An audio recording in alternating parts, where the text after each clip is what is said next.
Hello, YouTube. This is Ewan Spence and ESC Insight calling.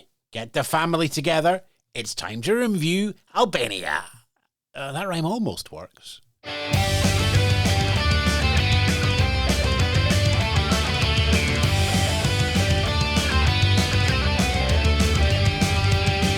Yes, good afternoon, good morning, good evening. More song reviews from the world of the Eurovision Song Contest as we look forward to Liverpool 2023. The semi-finals are about a week away just now as we post this up on YouTube. So, still in the running. Maybe not by the time you've heard this. Maybe it's one. Who knows? None of the 37 songs have scored any points right now. So let's review Albania's entry, sung by Albina and joined by the Familja Kelmendi.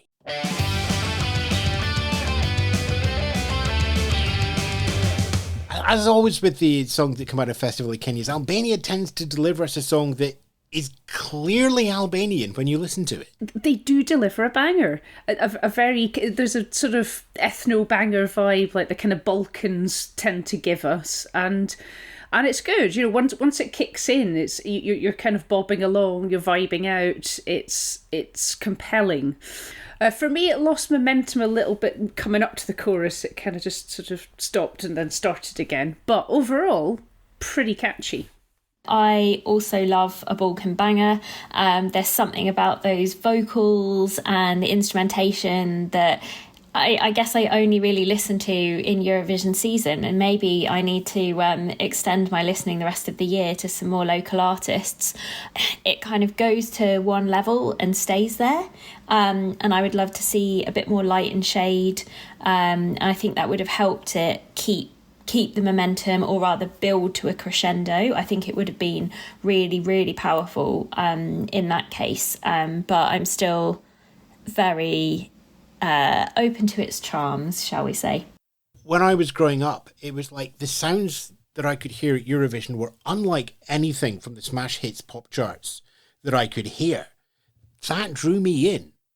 And this is why songs like Albania this year and the Balkan sound in particular is just something, because that reminds me of that period in my childhood where I watched Eurovision and I didn't know anybody else who watched it. You know, it wasn't talked about at school. My dad would be downstairs watching yet again The Searchers on BBC Two. And so this was this special thing for me. It's one of the reasons why I think Eurovision becomes such a large part, because it did have that opening in the world. And Albania's done that time and time again, and we've got the checklist here. There's the big opening. Nope. Yep, we've got a mix of Albanian sounds into modern verse and structure. Yep, we've got a sway at the bridge that kind of maybe stops it, and then you've got to kind of build up again from this sway. I could have heard this song in the 80s from Albania and went, yeah, that's Albania, Eurovision. Or in the 90s, or in the 00S's, or the 10s. It is transportable, but in a good way. This says, we're Albania. I like that at my Eurovision. I think it's going to struggle because it's in the semi-final, it's an 100% televote, and I think that getting that public voting is going to be a lot harder when you have something that is less accessible compared to a smash hits, pop hits banger. But I love them for doing it.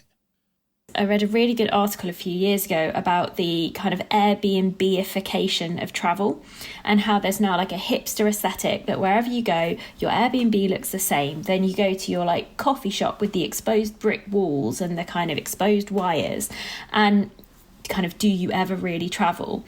And I think there's something really special about certain countries at Eurovision and certain acts at Eurovision, and it would make me very sad if we saw that kind of flattening out and generic popification of Eurovision. So I think I will always celebrate those more local sounds.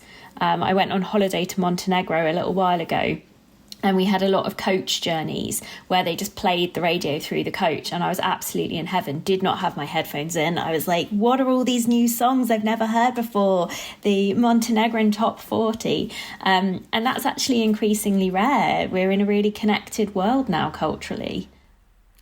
Yeah, that's so true, actually. I think it would be a shame if everything just kind of got homogenised into kind of generic bangers. And you're not suggesting that we don't like the idea of people just writing songs on their isolated and then offering them out to all the countries to say, is there anything here that you take your fancy to from the top 4 from the bottom? Far be it from me to imply that.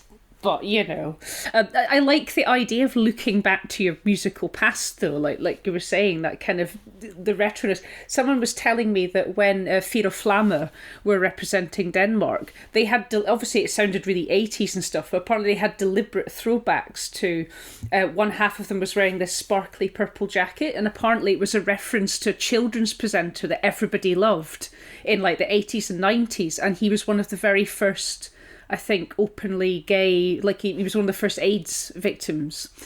So it had a whole other meaning of kind of, they're doing this retro song, they're nodding back to like a presenter. And I like that when countries do that. It does feel like Albania are kind of going, yes, this is our grand past. So yeah, hit for me. So for me, I think I've just clouded my own judgment there, because the idea of the song is absolutely a hit for me and something that is very emotionally resonant for me. But I think the actual song itself, which is what we must judge, is a maybe. I really want it to go through. I think Saturday Night would be all the better for this. And if it goes through, then maybe more people will go, oh yeah, you're right, it does sound a little bit like my number one from Greece.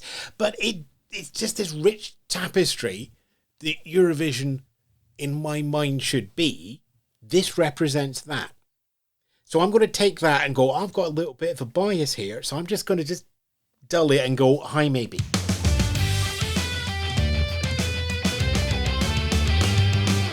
Albania's entry to Eurovision there. How well that does, we will find out on the night. And whether that's happened, is to happen, about to happen, or has happened in history, the lovely non-linear nature of the internet. www.escinsight.com. No matter when you are watching or listening to this, we will have a whole bundle of information, articles and discussion up on the website. We will have links back to AJ and Alice's website there, as well as Skipefa on Twitter and Alice on Twitter as well. Also, check out Alice's podcast as well, The Dorothy Project. Fantastic. Listen, we'll have more reviews in the next bit of YouTube. Ta-ra for now. You've been listening to the highlights of Jukebox Jury as we preview the Eurovision Song Contest 2023. Find out more and listen to our podcast, www.escinsight.com.